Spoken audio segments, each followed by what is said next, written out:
கர்த்தருடைய பரிசுத்த நாமம் மகிமைப்படுவதாக. இந்த மனமகிழ்ச்சி நாளிலே மீண்டுமாய் கூட உங்களை சந்திப்பதில் மகிழ்ச்சி அடைகிறோம். அங்க வீடுகளில் இந்த ஆராதனையிலே பங்கு பெறுகிற உங்களோடு கர்த்தர் இடைப்படுவாராக. தேவனுடைய நாமம் மகிமைப்படுவதாக.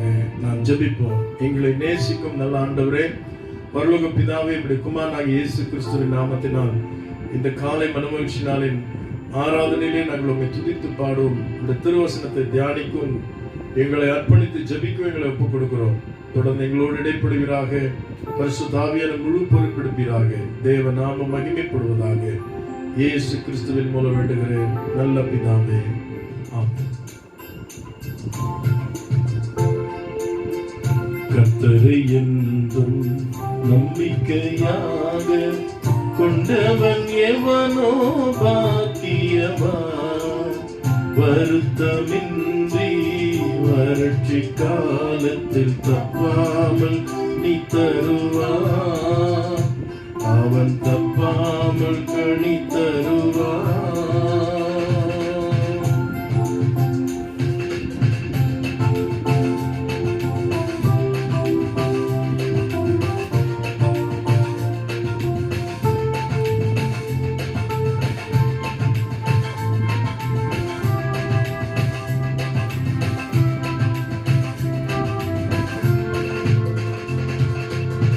தேவன் தங்கிடும் உயர்ந்த ஸ்தானம் என்றும் விரும்பிய சேர்வார்.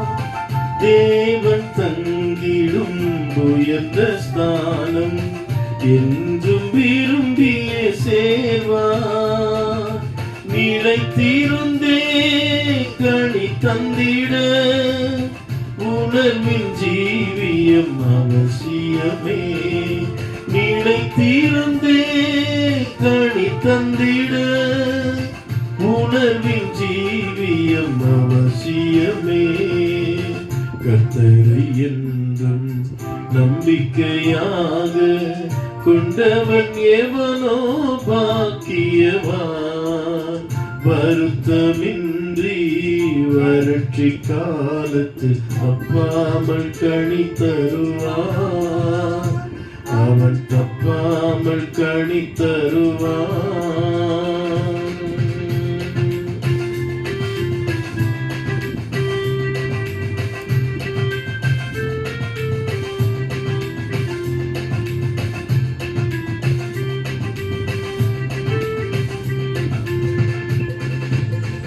ஆவியில் ஊற்றில் ஆழமாய் சென்றிடும் வேர்களை உடையவன் செழிப்பான். ஆவியின் ஊற்றில் ஆழமாய் சென்றிடும் வேர்களை உடையவன் செழிப்பான். வெப்ப காலமும் தாட்சி இல்லாமல் பசுமை நிறைவுடன் ஓங்கிடுவான். வெப்ப காலமும் தாட்சி இல்லாமல் பசுமை நிறைவுடன் வாழ்ந்திடுவார். கர்த்தரை என்றும் நம்பிக்கையாக கொண்டவன் எவனோ பாக்கியவான். வருத்தமின்றி வறட்சி காலத்தில் தப்பாமல் கனி தருவான். அவன் தப்பாமல் கனி தருவான்.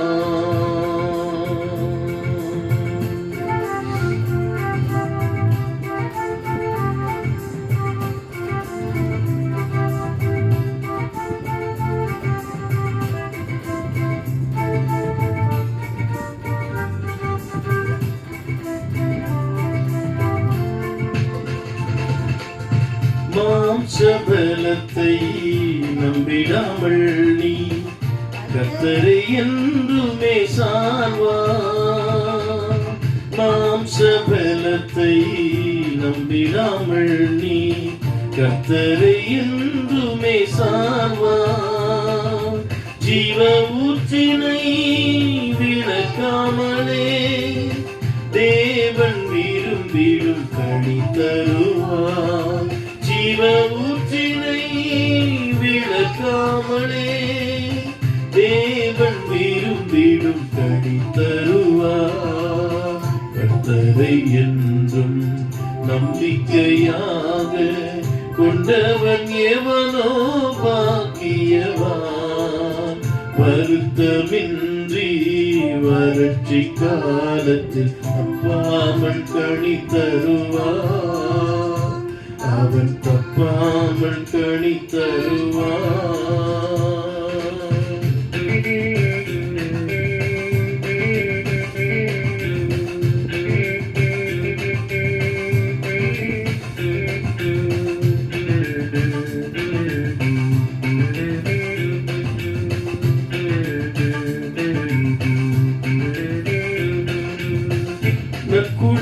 நற்குடக்கனியாய் மாறிட உன்னை நாட்டிய இயேசுவை காண்பார். நற்குடக்கனியாய் மாறிட உன்னை நாட்டிய இயேசுவை காண்பார். உந்தன் இச்சையை நிறைவேற்றாமல் உணர்ந்து ஜீவியம் செய்திடுவார். உந்தன் இச்சையை நிறைவேற்றாமல் உணர்ந்து ஜீவியம் செய்திடுவார்.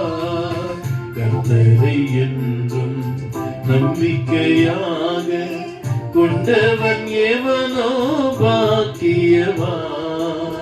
வருத்தமின்றி வறட்சி காலத்தில் தப்பாமல் கனி தருவான். அவன் தப்பாமல் கனி தருவான். அவன் தப்பாமல் கனி தருவான். ஆண்டவரை நாம் தொடர்ந்து பாடி நம்முடைய ஆண்டவரை மகிமைப்படுத்துவோம். அவருடைய கிருபை என்றென்றும் நம்முடைய வாழ்க்கையில நிறைவாய் இருக்கிறது.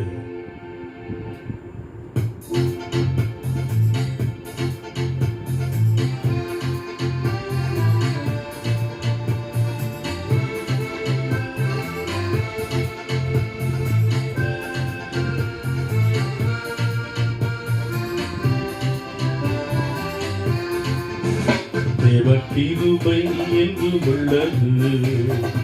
அவர் கிருபை என்றும் உள்ளது. அவரை போற்றி துதித்து பாடி அல்லேலூயா என்று ஆர்ப்பரிப்போம். அவரை போற்றி துதித்து பாடி அல்லேலூயா என்று ஆர்ப்பரிப்போம். Amen. Thank you, Lord.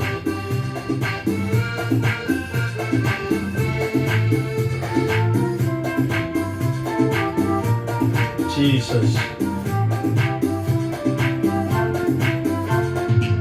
நெருக்கப்பட்டும் மடிந்திடாமல் கர்த்தர்தாம் நம்மை காத்ததானே. நெருக்கப்பட்டும் மடிந்திடாமல் கர்த்தர்தாம் நம்மை காத்ததானே. அவர் நல்லவர், அவர் வல்லவர், அவர் கிருபை என்று உள்ளது. அவர் நல்லவர், அவர் வல்லவர், அவர் கிருபை என்று உள்ளது. தேவன் கிருபை என்று உள்ளது. அவர் கிருபை என்று உள்ளது. அவரை போற்றி துதித்து பாடி அல்லேலூயா என்று ஆர்ப்பரிப்போம். இயேசுவை போற்றி துதித்து பாடி அல்லேலூயா என்று ஆர்ப்பரிப்போம். ஆனந்த துதி ஒளி கேட்கும். ஆடல் பாடல் சத்தமும் தொடிக்கும். ஆகாயவின் மீனாய் அவர் ஜனம் பெருகும். ஆண்டவர் வாக்கு படிக்கும். ஆகாயவின் மீனாய் அவர் ஜனம் பெருகும். ஆண்டவர் வாக்கு படிக்கும். ஆனந்த துதி ஒளி கேட்கும். ஆடல் பாடல் சத்தமும் தொடிக்கும்.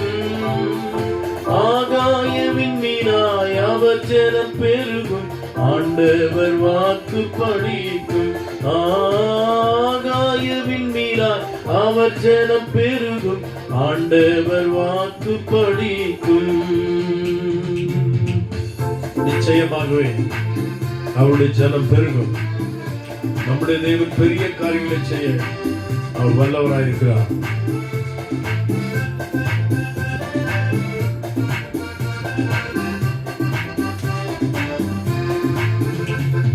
மகிமைப்படுத்துவேன் என்றாரே, மகிமனின் பாசம் பெரிதே, மங்காத புகழுடன் வாழ்வோம், மாட்சிமை பெற்று உயர்ந்திடுவோம். குறுகிட மாட்டோம், குன்றிட மாட்டோம், கரையில்லா தேவனின் வாக்கு. குறுகிட மாட்டோம், குன்றிட மாட்டோம், கரையில்லா தேவனின் வாக்கு.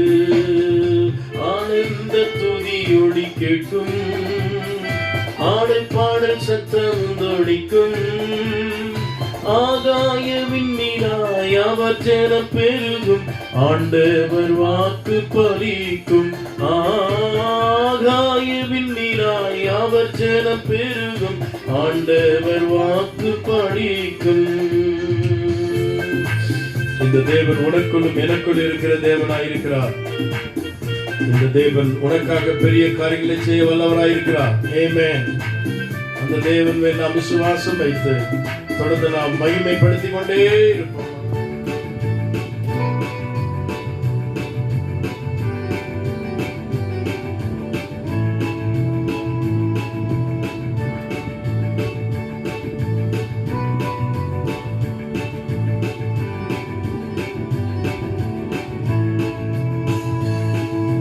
உனக்குள் எனக்குள் இருப்பவர் பெரியவரே, எப்போதும் என்றென்று நம்மோடு வாழ்கிறார்.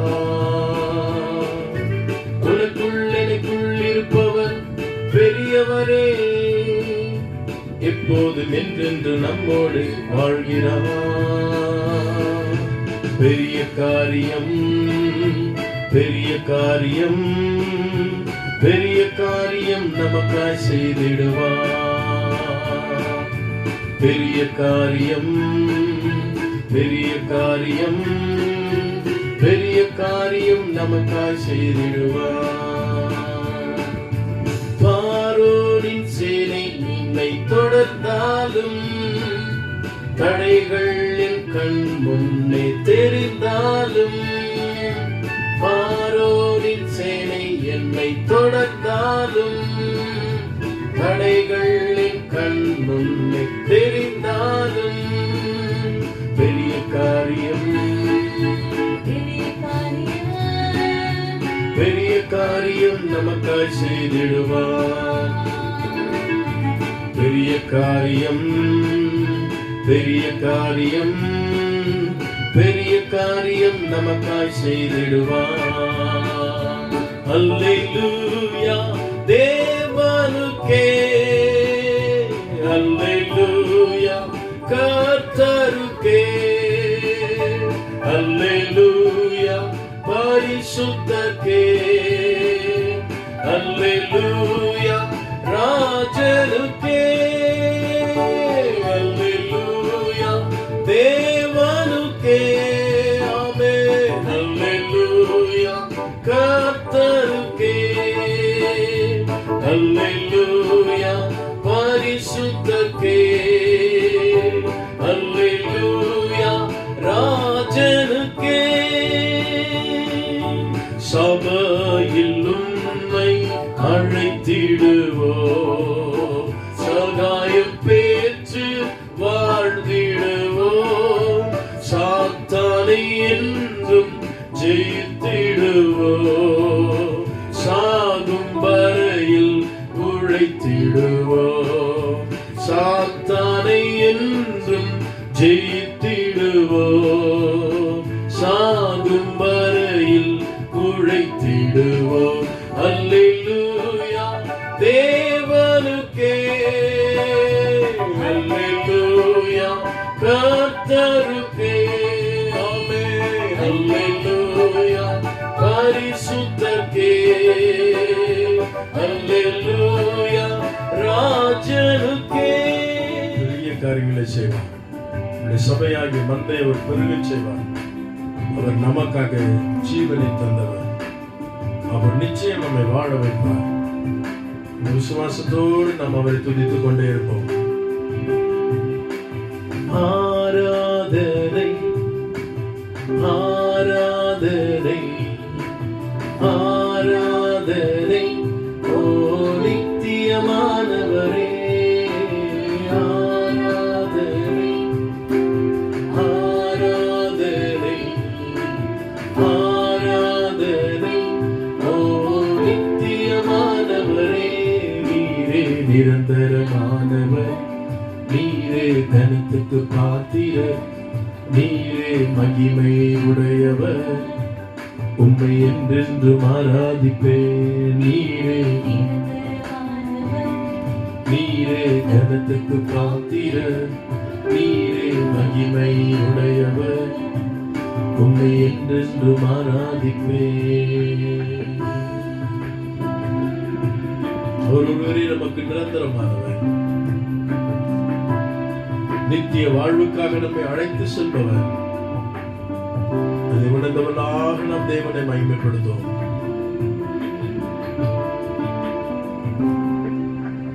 கிருபை தந்தீர் உம்மை ஆராதிக்க, பலனை தந்தீர் உம்மை ஆராதிக்க, ஊழியம் தந்தீர் உம்மை ஆராதிக்க, உம்மை என்னாலும் ஆராதிக்க, உம்மை என்னாலும் ஆராதிக்க. ஆராதனை ஆராதனை ஆராதனை ஓ நித்தியமானவரே, ஆராதனை ஆராதனை ஆராதனை ஓ நித்தியமானவரே. நீரே நிரந்தரமானவர், நீரே கனத்துக்கு பாத்திரர். Thank you Lord. ஆமென். உம்மை என்றென்றும் ஆராதிப்பேன். நீரே நிரந்தரமானவர், நீரே கனத்துக்கு பாத்திரர், நீரே மகிமை உடையவர், உம்மை என்றென்றும் ஆராதிப்பேன்.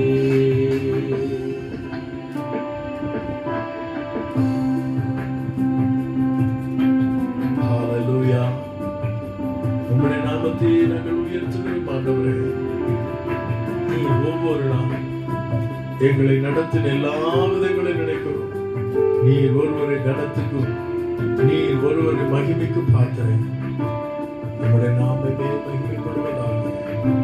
ஹalleluya.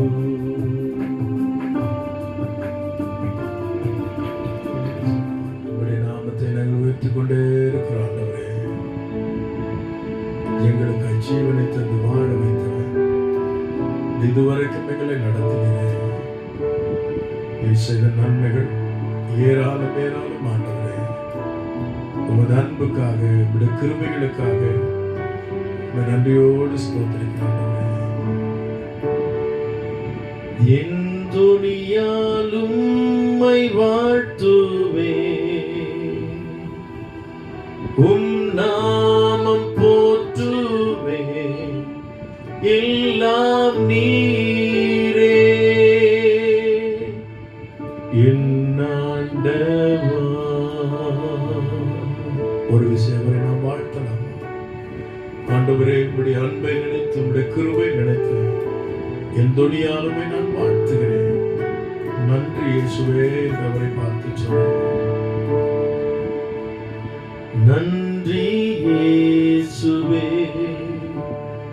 உம் அன்பிற்கே,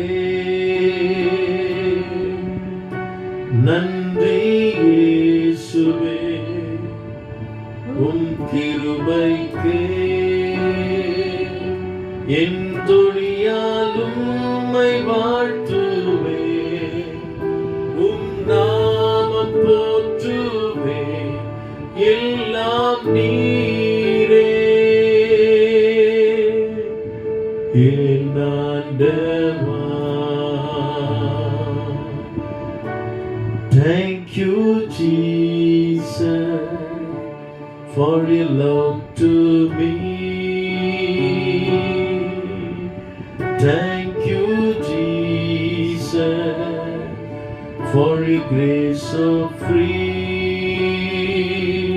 I lift my voice to praise your name. Praise again and again. You are everything. You are my Lord. நன்றியோடு துதிக்கிறோம். நீரே எங்களுடைய ஆண்டவர், நீரே எங்களுடைய இரட்சகர், நீரே எங்களுடைய மீட்பர், நீர் எங்களுக்கு எல்லாவற்றுக்கும் எல்லாமானவர், எல்லா சூழ்நிலைகளுக்கு போதுமானவர், எங்களை விட்டு விலகாதிருக்கிற தேவன். இந்த கால விளம்பர நாமத்தை நாங்கள் உயர்த்துகிற ஆண்டவரே, நீர் ஒருவரை உயர்ந்திருப்பீராக, நீர் ஒருவரை உயர்த்தப்பட்டிருப்பீராக. உம்முடைய திருநாமம் ஒவ்வொரு வீடுகளிலும் மகிமைப்படட்டும் ஆண்டவரே. இந்த திவ்ய பிரசன்னம் நம்முடைய பிள்ளைகளை வந்து நிரப்பட்டும் ஆண்டவரே. ஒருவரின் சோர்வுகள், கவலைகள், பாரங்கள் மேற்கொள்ளாதிருக்க உமது சமூகம் பிள்ளைகளை நிரப்புவதாக. ஆண்டவரே, உலகத்தில் உபத்திரம் உண்டு, ஆனாலும் திடன் கொள்ளுங்கள், நான் உலகத்தை ஜெயித்தேன் என்று சொன்னவர். உம்முடைய பிள்ளைகள் திடன் கொண்டு காரியங்களை நடப்பிக்க கிருபை செய்வீராக. உம்மை நன்றியோடு ஸ்தோத்திரிக்கிற ஆண்டவரே, இந்த அற்புதமான சமூகத்திற்காக ஸ்தோத்திரிக்கிறேன். உம்மை நன்றியோடு துதிக்கிறப்பா. ஆண்டு நடத்துவீராக, அற்புதங்களை செய்வீராக. எந்த சூழல் உம்மை சார்ந்திருக்கு நீர் உதவி செய்வீராக. அல்லவில்லாத கிருபை விட ஜனத்தின் மேல் ஊற்றுவீராக. நீங்க அப்படி செய்ய போவதற்காக நன்றி. நீர் ஒருவரே எங்களுக்கு போதுமானவர். எல்லா புகழும் உங்களுக்கு சேரட்டும். இயேசுவின் மூலம் ஜெபிக்கிறேன் நல்ல பிதாவே, ஆமென். மகிமைப்படுவதாக. இந்த நாளிலும் வேதத்திலிருந்து ஒரு வேதாகம பகுதியை நாம் இன்றைக்கு தியானிக்க போகிறோம். ஏசாயா தீர்க்கதரிசன புஸ்தகம் 58ஆம் அதிகாரம் அதனுடைய 2ஆம் வசனத்திலே இவ்வாறு நாம் வாசிக்கிறோம். தங்கள் தேவனுடைய நியாயத்தை விட்டு விலகாமல் நீதி செய்து வருகிற ஜாதியாரை போல் அவர்கள் நாடோறும் என்னை தேடி என் வழிகளை அறிய விரும்புகிறார்கள். என் வழிகளை அறிய விரும்புகிறார்கள். நீதி நியாயங்களை என்னிடத்தில் விசாரித்து தேவனிடத்தில் சேர விரும்புகிறார்கள். தேவனிடத்தில் சேர விரும்புகிறார்கள். 2 விதமான விருப்பம் அவர்களுக்கு இருந்தது. என்னை தேடி என் வழியை அறிய விரும்புகிறார்கள். 2வது தேவனிடத்தில் சேர விரும்புகிறார்கள். அருமையான கர்த்தருடைய பிள்ளைகளே, தேவனுடைய வழியை அவர்கள் அறிய விரும்புகிறார்கள். தேவனிடத்தில் சேருவதற்கும் விரும்புகிறார்கள். ஆனால் தேவனுடைய வழியை அவர்கள் எப்படி அறிவது என்பதை குறித்து நாம் வேதாகமத்திலிருந்து சில சான்றுகளை நாம் வாசிக்க போகிறோம். இந்த ஏசாயா 58ஆம் அதிகாரத்திலே தேவனுடைய வழி எப்படிப்பட்டது என்பதை தேவன் விளக்கமாய் சொல்கிறார். ஏசாயா 55ஆம் அதிகாரம் 7, 8, 9 வசனங்களை வாசிக்கும் பொழுது, துன்மார்க்கன் தன் வழியையும் அக்கிரமக்காரன் தன் நினைவுகளையும் விட்டு கர்த்தரிடத்தில் திரும்ப கடவன். அவர் அவன் மேல் மனதுருகுவார். ஆமென். நம்முடைய தேவனிடத்துக்கே திரும்ப கடவன். அவர் மன்னிக்கிறதற்கு தயை பெருத்திருக்கிறார். என் நினைவுகள் உங்கள் நினைவுகள் அல்ல, உங்கள் வழிகள் என் வழிகளும் அல்லவென்று கர்த்தர் சொல்கிறார். பூமியை பார்க்கிலும் ஆடுகள் எப்படி? உங்களுடைய வழிகள் என்னுடைய வழிகளை போன்றது அல்ல என்று ஆண்டவர் சொல்கிறார். தேவனுடைய வழியை அவர்கள் அறிய விரும்புகிறார்கள். ஆனால் தங்களுடைய வழியோ அவர்கள் கோணலாக்கி கொள்ளுகிறார்கள். தேவனுடைய வழியை அறிய விரும்புகிற தேவ பிள்ளைகளாகிய நாமும் தேவனை அறியாத மக்களும் தேவனுடைய வழியை நாம் அறிய வேண்டுமானால் நம்முடைய வழிகளை நாம் சற்று பார்க்க வேண்டியது அவசியமாக இருக்கிறது. பைபிளில் அதை நமக்கு விளக்கமாக சொல்கிறது. என்னுடைய வழி வேறு, உங்களுடைய வழி வேறு. ஆண்டுடைய வழி மிகவும் மேலானது, மேன்மையானது. ஆனால் இவ்வுலகத்தினுடைய வழிகளை நாம் பார்க்கும் பொழுது வேதாம் இப்படி சொல்லுகிறது. 37ஆம் சங்கீதம் 5ஆம் வசனத்தில், கர்த்தருக்கு உன் வழியை ஒப்புவித்து அவர் மேல் நம்பிக்கையாரு, அவரே காரியங்களை வாய்க்க பண்ணுவார். நம்முடைய வழிகளை கர்த்தரிடத்தில் ஒப்புவிக்க வேண்டியது அவசியமாக இருக்கிறது. ஆகவே 2 விதமான கூட்டத்தாரை நாம் இங்கு பார்க்கிறோம். ஒன்று தேவனுடைய வழியே அறியாத கூட்டம், இன்னொன்று தேவனுடைய வழியாகிய அந்த ஆண்டவரை அறிந்திருந்த போதும் தன்னுடைய வழிகளை சீர்தூக்கி பார்க்காமல் அதில் குறைவுள்ள மனிதர்களை நாம் பார்க்கிறோம். ஆகவே தேவனுடைய வழியும் அறிய வேண்டும், நம்முடைய வழிகளையும் நாம் அறிந்து கொள்ள வேண்டியது அவசியமாக இருக்கிறது. வேதாந்தத்தில் சில காரியங்களை நான் உங்களுக்கு சொல்லுகிறேன். துன்மார்க்கருடைய வழிகளை குறித்து ஆண்டவர் சொல்லுகிறார், துன்மார்க்கன் தன் வழிகளை விட்டு திரும்ப கடவன், கர்த்தருக்கு உன் வழி ஒப்புவித்து அவர் மேல் நம்பிக்கையார் என்றெல்லாம் வாசிக்க கேட்டோம். சங்கீதம் 36:4 இப்படி சொல்லுகிறது, துன்மார்க்கன் நல்லது அல்லாத வழியிலே அவன் நிலைத்து என்று எழுதப்பட்டிருக்கிறது. இப்போ துன்மார்க்கனுடைய நிலைமை என்ன? அவர்களுக்கென்று ஒரு தனி வழியை வகுத்து கொள்கிறார்கள். என் வழி தனி வழி என்று தன் எண்ணம் போல தன் இஷ்டம் போல வாழ்கிற ஒரு வாழ்க்கையை அவர்கள் விரும்புகிறார்கள். ஆனால் தேவன் அப்படிப்பட்ட வழியை ஒரு நாளும் விரும்புகிறது இல்லை.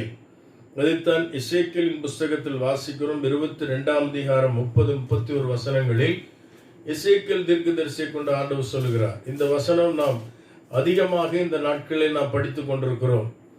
தேசத்திற்காக நாம் ஜெபிப்பதற்காக இந்த வசனத்தை படிப்பது நாம் வழக்கம். அதில் 30ஆம் வசனத்தில், நான் தேசத்தை அழிக்காதபடிக்கு திறப்பிலே நிற்கவும் சுவரை அடைக்கவும் தக்கதாக ஒரு மனுஷனை தேடினேன், ஒருவனையும் காணேன்.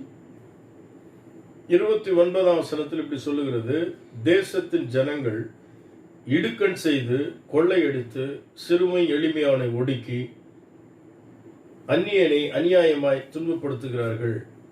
ஆகவே தேவ கோபம் இப்படிப்பட்ட துன்மார்க்கமான வாழ்க்கை செயல் நிமித்தம், பாவமான வாழ்க்கை செயல் நிமித்தம் அவருடைய கோபம் தேசத்தின் மேல் வருகிறதை நாம் இங்கு பார்க்கிறோம். ஆனால் அதை தடுப்பதற்கு ஒருவன் இல்லை என்று தேவன் அங்கலாய்க்கிறார். ஆகையால் நான் அவர்கள் மேல் என் கோபத்தை ஊற்றி என் மூர்க்கத்தின் அக்கினியினால் அவர்களை நிர்மூலமாக்கி அவர்களுடைய வழியில் பலனை அவர்கள் தலையின் மேல் சுமர பண்ணுவேன். அர்த்தம், அவர்களுடைய வழியின் பலனை, ஒரு மனிதனும் தன்னுடைய வாழ்க்கையிலே தனிப்பட்ட விதத்தில் அவன் வாழ்கிற அவனுடைய வாழ்க்கை முறை, அவனுடைய வழியிலே அவனையே தேவன் என்ன செய்கிறாராம், அதுக்குரிய பலனை அவன் தலையின் மேலே கட்டளையிடுகிறாராம். அவனுடைய கிரியைக்கு தக்க பலன் உண்டு என்று வேதம் சொல்கிறது. ஆகவே நல்லதல்லாத வழியிலே நடக்க விரும்புகிறார்கள், துன்மார்க்கமான வழியிலே நடக்க விரும்புகிறார்கள், தேசத்தை கொள்ளையடிக்கிறார்கள், சிறுமை எளிமையானவளை ஒடுக்குகிறார்கள். இப்படிப்பட்ட காரியங்கள் எல்லாம் நடக்கிறது. இப்படிப்பட்ட துன்மார்க்கத்தை நிமித்தம் நான் கோபம் கொண்டு தேசத்தை நான் அழிக்கப் போகிறேன்.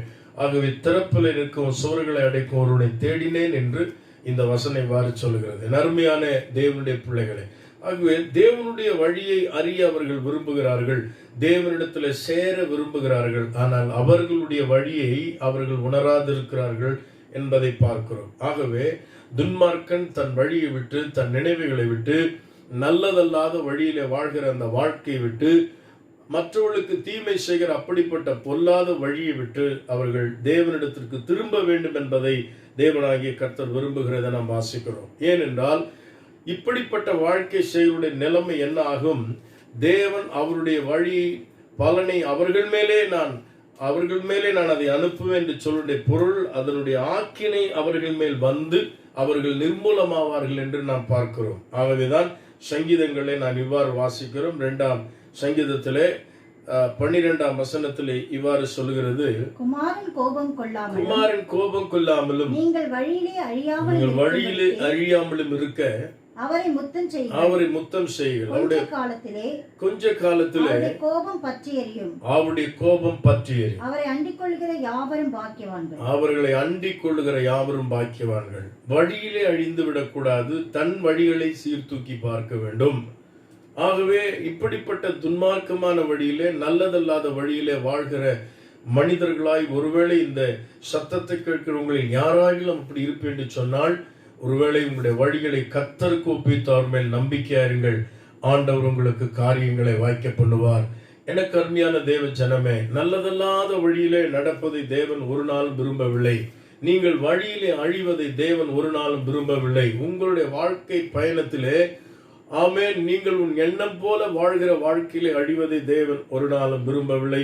ஆகவே தன் வழிகளை நீங்கள் மாற்றிக்கொள்ள வேண்டும் என்பதை தேவன் இங்கு விரும்புகிறதை வாசிக்கிறோம். 25ஆம் சங்கீதத்திலே ஆண்டவர் இவ்வாறு சொல்லுகிறதை நாம் வேதத்தில் வாசிக்கிறோம். 25:9 இப்படி சொல்லுகிறது, சாந்த குணம் உள்ளவர்களை நியாயத்திலே நடத்தி சாந்த குணம் உள்ளவர்களுக்கு தமது வழியை போதிக்கிறார். தமது வழியை ஆண்டவர் போதிக்கிறார். தேவன் தம்முடைய வழியை போதிக்க விரும்புகிறார். மனிதன் தன்னுடைய வழியிலிருந்து கர்த்தரிடத்திற்கு திரும்ப வேண்டும். தன் வழிகளை அவன் சுத்திகரித்துக் கொள்ள வேண்டும். சங்கீதங்களில் 119:9 சங்கீதத்தில் வாசிக்கும் பொழுது வேதம் இப்படி சொல்லுது, வாலிபன் தன் வழியை இதனால் சுத்தம் பண்ணுவான். ஆகவே தான் இந்த வசனங்களை ஏன் இந்த வேளையில் நான் பிரசங்கிக்கிறேன் என்று சொன்னால், ஒருவேளை நாம் தேவனை அறிந்த பிள்ளைகளாக இருந்தாலும் ஒரு மனிதனுடைய வழிகளை தேவன் சீர்தூக்கி பார்க்கிறார். அவனுடைய நடைகளை சீர்தூக்கி பார்க்கிறார். அவனுடைய ஜீவியத்தை அவர் பார்த்து கொண்டே இருக்கிறார். நல்லதல்லாத அந்த வழியிலே, துன்மார்க்கமான வழியிலே, தன் எண்ணம் போல வாழ்கிற அந்த வழியிலை விட்டு அவன் தேவனிடத்திற்கு திரும்ப கடவன் என்று ஆண்டவர் சொல்லுகிறதை இங்கு நாம் பார்க்கிறோம். தேவனுடைய வழியை அடைய விரும்புகிற, தேவனிடத்தில் சேர விரும்புகிற நாம் தேவனுடைய வழி என்ன, அவரிடத்தில் எவ்விதம் சேர்வது என்பதை நாம் அறிந்து கொள்ள வேண்டியது அவசியமா இருக்கிறது. எனக்கு அன்பான தேவ பிள்ளைகளை, வேதம் அதைத்தான் இங்கு சொல்லுகிறது. ஆண்டவர் சாந்த குணமுள்ளவனுக்கு தன் வழியை போதிக்கிற தேவனாய் இருக்கிறார். தேவனுடைய வழியை நாம் எவ்வாறு அறிவது? வேதம் இப்படி சொல்லுது. எரேமியா 6:16 இப்படி வாசிக்கிறோம், ஆமென், வழிகளில் நின்று பூர்வ பாதை எவை என்று கேட்டு விசாரித்து நல்ல வழி எதுவோ அதிலே நடவுங்கள், அப்பொழுது உங்கள் ஆத்துமாக்களுக்கு இளைப்பாறுதல் கிடைக்கும் என்று எரேமியா தீர்க்கன் சொல்லுகிறதை வாசிக்கிறோம். ஆகவே வழிகளிலே நின்று பூர்வ பாதை எவை என்று கேட்டு விசாரிக்க வேண்டும். எல்லாம் வழிகள் அல்ல. ஒரு மனிதன் இந்த உலக வாழ்க்கையில் சரியான செம்மையான தன்னுடைய வாழ்க்கையை சீர்படுத்திக் கொள்வதற்கு வழிமுறைகளை வேதாகம் நமக்கு சொல்லிக் கொடுக்கிறது. இந்த வேதத்தை நமக்கு கொடுத்த ஆண்டவர் நம்முடைய வழிகளை அறிந்தவராய் இருக்கிறார். நம்முடைய வழிகளை சரிப்படுத்துகிறவராய் இருக்கிறார். ஆகவே நான் பக்தனாகி யோபு இப்படி சொன்ன, ஆண்டவரே என் வழியை ரூபகரம் பண்ணும் என்று அவர் சொல்லுகிறார். நல்லதல்லாத வழியிலே நடப்பது தேவனுக்கு பிரியமானது அல்ல. ஆகவே அவருடைய வழியின் பலனை நான் அவர்கள் மேலே சுமர பண்ணுவேன் என்று ஆண்டவர் சொல்லுகிறார். ஒருவேளை இந்த சத்தத்தை கேட்கிற நம்முடைய வாழ்க்கையில அப்படிப்பட்டதான சூழ்நிலை இருக்குமானால் இன்றைக்கு நாம் வழிகளை அறிய வேண்டும். இந்த தீர்க்கதரிசன புஸ்தகம் இவ்வாறு சொல்லுகிறது, நாம் வழியை அறிய வேண்டும். ஒரு பூர்வ பாதை ஒன்று இருக்கிறது. மனுகுலத்தை படைத்த ஆண்டவர் மனிதன் தேவனிடத்திலே சேருவதற்கும் தேவனுடைய வழியை அறிவதற்கும் ஒரு பூர்வ பாதை ஒன்று இருக்கிறது. எல்லா பாதையிலும் நான் சென்று விட்டால் சரியானது அல்ல. தேவன் ஒரு பூர்வ பாதை வைத்திருக்கிறார். அங்கேதான் நமக்கு இளைப்பாறுதல் உண்டு.